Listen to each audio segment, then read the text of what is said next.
obviously the coaching staff, the front office, top to bottom. The welcome has been amazing. So it's a fresh start for me to go out there and ultimately have a chance to compete at a title. Bruce Beck, NBC New York. Hey, James, what's your message to Nets fans on what kind of player and what kind of teammate they're getting? An elite player, an elite teammate, an elite leader, and just a guy that's willing to do whatever it takes to rack up as many wins as we can. Sacrifice. Brian Lewis, New York Post. Hey, James. Welcome. Following up on that, I mean, you've proven yourself to be an elite player, and KD's an elite player, Kyrie's an elite player. All you guys have had the ball in your hands and been asked to make big shots. I'm curious how the three of you make sure that you guys come together and keep the main thing, and find a way to gel for the greater good. Chemistry, sacrifice, and like you said, we're all elite, so depending on the game, depending on, what's going on throughout the course of the game, that's going to determine who gets the ball and who makes the plays. We're all unselfish. We're all willing passers, and we play basketball the right way, and that's all that matters. Otis Livingston, CBS New York.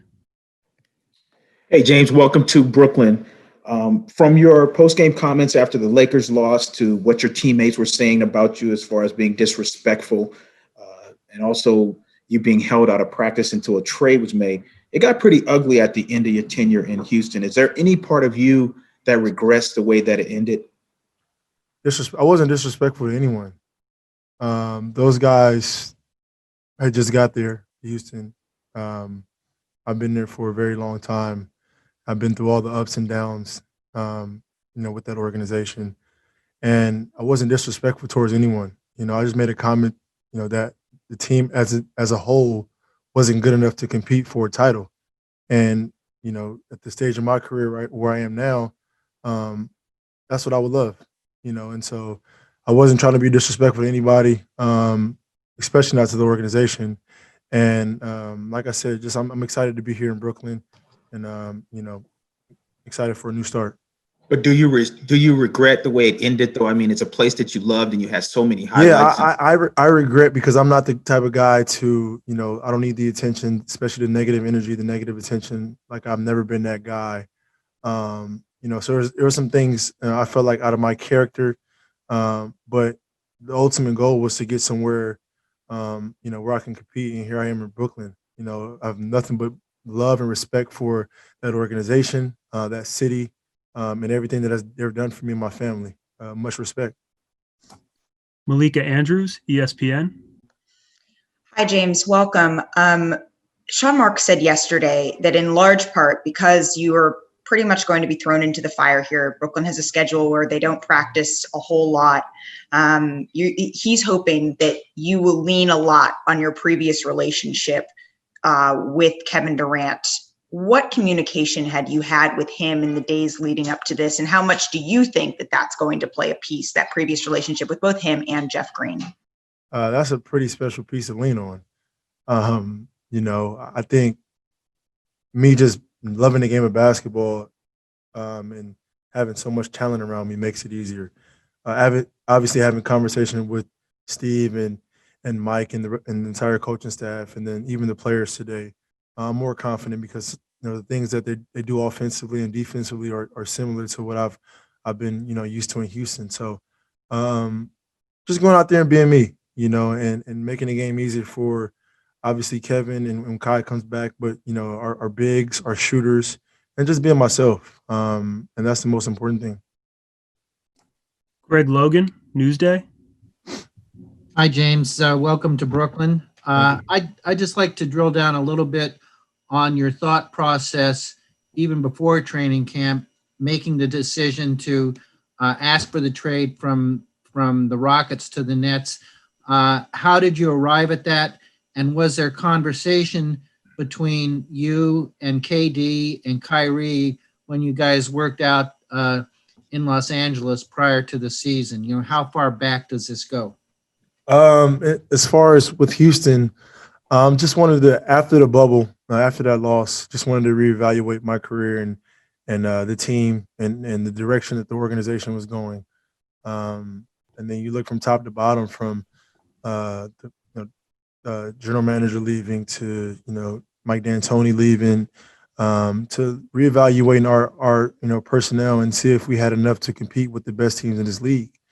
And as time went on and free agency and things like that started to go on, it was like, well, I felt like we didn't have a chance, and so, as much as I love the city of Houston, love being there, I think at the point in my career, it's not about money, it's not about anything else but having a chance at reaching the ultimate goal is to winning at the highest level, so that's where that came into play.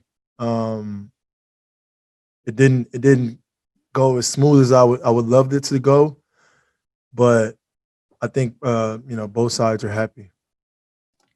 Christian Winfield, New York Daily News. Hey, James. First and foremost, welcome to Brooklyn. Thank you. I guess you would know better than any of us in this room that, winning a championship is not easy, right? There's 30 teams, of those 30, maybe 5 or 6 have real chances to win it. You've Correct. been part of those 5 or 6 for God knows how long since you've been in Houston. You've had multiple runs deep. You've had it with different players from Chris Paul, Russell Westbrook, Melo, Dwight. I'm just curious as to what gives you the confidence that this time around will be different and that this group can get it done. Obviously you got Kevin Durant and Kyrie Irving on the team.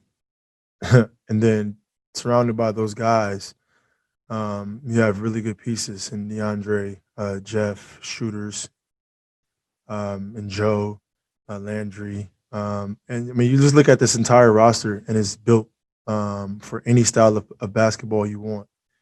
And then the coaching staff who, knows the game of basketball at a high level.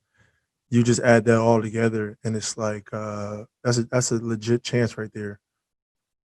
It was a no-brainer for me. Rachel Nichols, ESPN. Hey, James. Obviously, so many great players go without winning a title. There's guys in the Hall of Fame without winning a title. But how about you? How do you see your career in terms of how important it is to actually win that title, to complete what you want to do in basketball? It's not a guarantee that me coming to Brooklyn is, guaranteeing the title, Rachel. But I think for me, giving myself a chance is very, very important. At younger, giving myself a chance, but wanting to get paid and wanting to take care of my family was very, very important to me. Now, the stage of my career is giving myself a chance to do something that I haven't accomplished yet in this league, and that's very important to me now. And that's the situation that I'm in, and that's why I'm here in Brooklyn. I'm excited for the new opportunity. Obviously, we know it's not easy. It's not going to be easy at all. But with this roster and this coaching staff and this organization, I think we have a legit chance. David Aldridge, The Athletic. James, if Daryl Morey was still the GM in Houston, do you think you would still be in Houston? I'm not sure. It's a really good question. Can't answer that. Justin Walters, Pix 11. Hey, James. Welcome to Brooklyn. You and KD are much different players than you were, obviously, at your time at OKC. Was wondering how much can you bring from that experience to Brooklyn? And then a twofold to this is having a conversation with Kai and making sure that all 3 of you can coexist. Have you had that conversation already? We haven't, but I think for us, it might take a little time. It might not.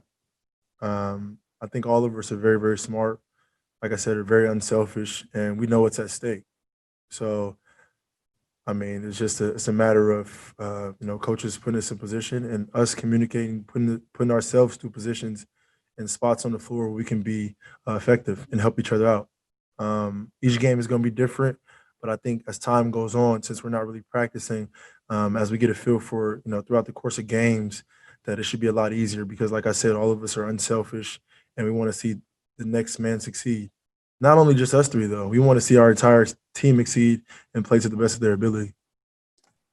Howard Beck, Sports Illustrated. Hey, James. Obviously, when you make a trade request, you can't necessarily predict where that's going to go. Could have been a lot of different places. Can you confirm that Brooklyn was the top of your list? Why the Nets? And did you consider what some of the other options might have been had this gone a different way? Yeah, they were on top of my list, but there are a few other teams involved as well. I mean, it could have got crazy, but credit to the Houston Rockets, who are an unbelievable organization, and work with me as bad as it might look from the outside. Internally, they worked with me and they made sure I ended up here. So much credit to them, and very, very appreciative. Brian Mahoney, Associated Press. Hey, James. Obviously, everyone talks about the sacrifice that you three guys will have to make, and Sean Mark said yesterday you all said you want to do that. My question is kind of how much can you sacrifice and still be, a great player like you are? You've been the best scorer in the league. The ball's in your hands. If you're not that guy as much now, are you still, an elite great player like you are? Of course. Taylor Rooks, Bleacher Report.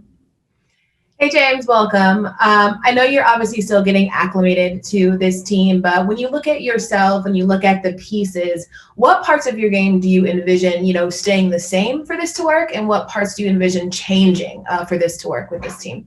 Very good question. I think for me, my playmaking ability, we have two elite scorers that the world knows already. My job is to come out here, obviously score the basketball when needed, but my playmaking ability, whereas getting our shooter shots, getting our bigs, finishes around the rim, and making the entire team better. I think that's one aspect of my game that will excel in this offense. And as long as I'm making my teammates better, it doesn't matter about the points. Like, I think everybody knows that I can score the ball at a high clip, and that's where the sacrifice comes in at. Bob Windrum, Nets Daily. Hi, welcome to Brooklyn, James. How would you describe your conditioning level now at this point in the season? Great.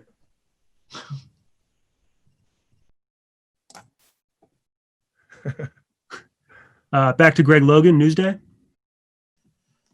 James, we all know about your relationship with Kevin Durant, long-term relationship. Can you go into your relationship with Kyrie a little bit, and how critical do you think that will be, because you're both used to having the ball in your hands and needing the ball to create the way you each do? I think, we're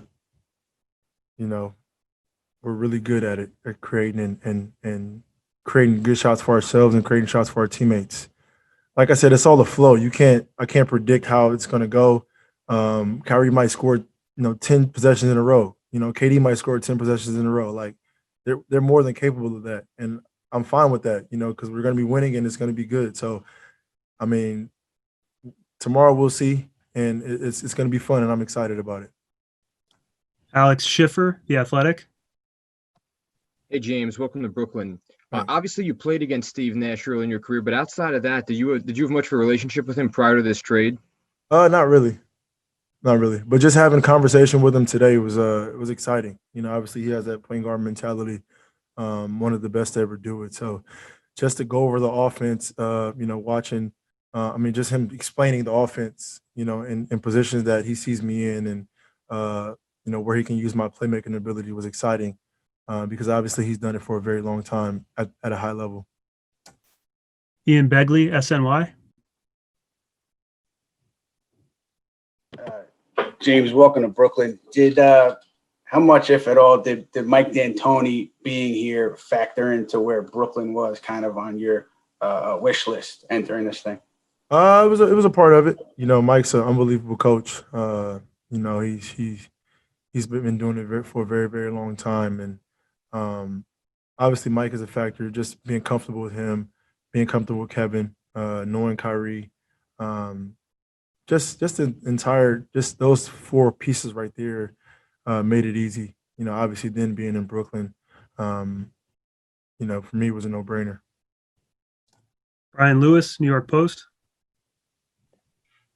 Hey, James, following up on two of your answers. I mean, do you expect, I guess, to facilitate a little more for KD and Kai, score less and facilitate more for them? And secondly, I'm not questioning, your focus or your drive, but when you get questions about your defense or questions about your conditioning, do you use those to kind of self-motivate, bulletin board type stuff? Do you use that to self-motivate? Nah, I'm already motivated. I'm as motivated as they come. I don't really pay attention to the defense and the conditioning because everybody's started the same as far as training camp and all that.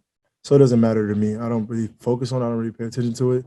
I know I'm one of the best basketball players that we have in this league. So, my job is to go out there and focus on what I'm supposed to be doing every single night. Now, to get back to your question as far as facilitating, it just depends on the flow of the game. Some games I might, be a facilitator. Some nights I might got it going and, score the ball at a high clip. That's the beauty of having being versatile and being able to do more than one thing. And same with Kevin and same with Kyrie. Just depends on every night is going to be different. Sam Amick, The Athletic. James, good to see you. As far as trying to understand how you got to this decision, you talked about Coach D'Antoni and being happy that he's in Brooklyn. But I wonder when he decided to leave, he'd been in the news a lot. We knew that was a possibility, but did that play a part for you, and how did that hit you? And within that, Tillman Fertitta and what role, if any, his handling of Rockets business might have hit you? Yeah, when Daryl and Mike left, I kind of sat back and kind of reevaluated everything. Those are two guys that I was very comfortable with in their decision making for the organization. So once they left, I had to figure out was this organization going into a rebuild stage, or were they still trying to compete at the highest level? And that was my whole thought process. Thank you, James. Appreciate your time. Thank you.